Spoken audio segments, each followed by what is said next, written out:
Now at 5, a 15-year-old boy killed, his 12-year-old brother shot in the second deadly shooting just days apart in the same neighborhood.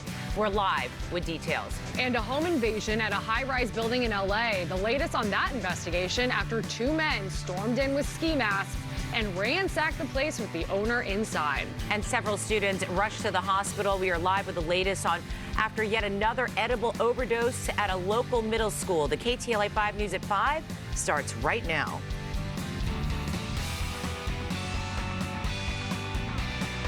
Good evening. You're watching the KTLA 5 News at 5. I'm Cher Calvin. And I'm Samantha Cortese. Thank you for joining us. I know Pedro's working on a project for later, so I'm filling in today and tomorrow. It's nice to have you. Thank you, Cher. Thank you.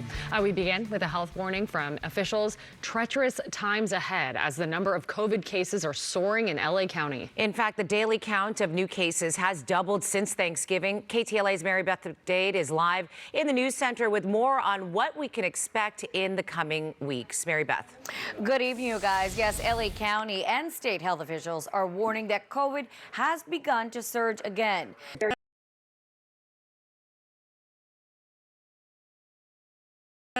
We've just gone through Thanksgiving where we've had people really to hospitals. And if this may kick off the new year with an indoor mask mandate. Today, the county reported more than 5,000 new cases. If cases continue to increase and hospitalizations continue to increase, we might reach that threshold where mask mandates are considered again. California. And we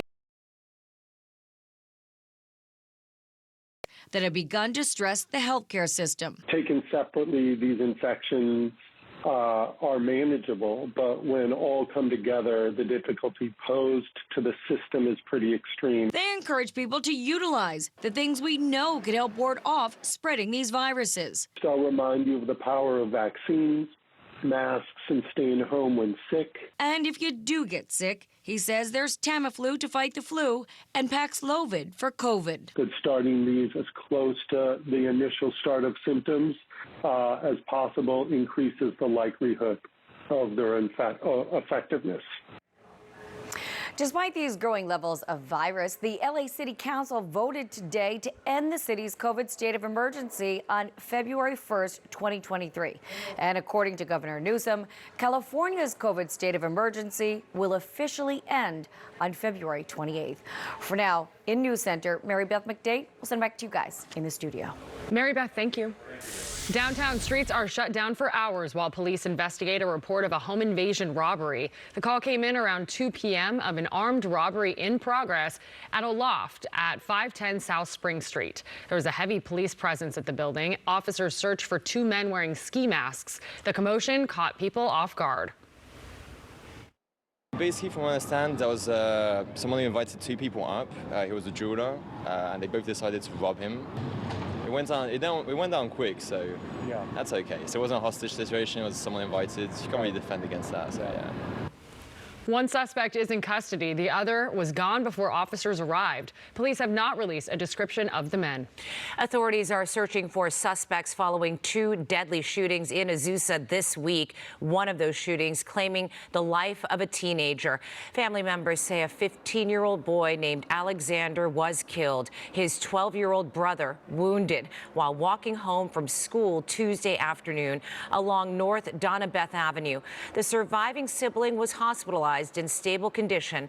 Neighbors say there's been an uptick in crime in the area in recent years, and they believe the shooting might have been gang-related. I know that it affects my stepchildren and a lot of kids in the area. It's very sad that this happened during the daytime. I had barely passed by the area, and 2 minutes later, I heard the shots. On Monday, a man died in another shooting just 2 streets over. The victim was live streaming on social media when he was shot and crashed his rental car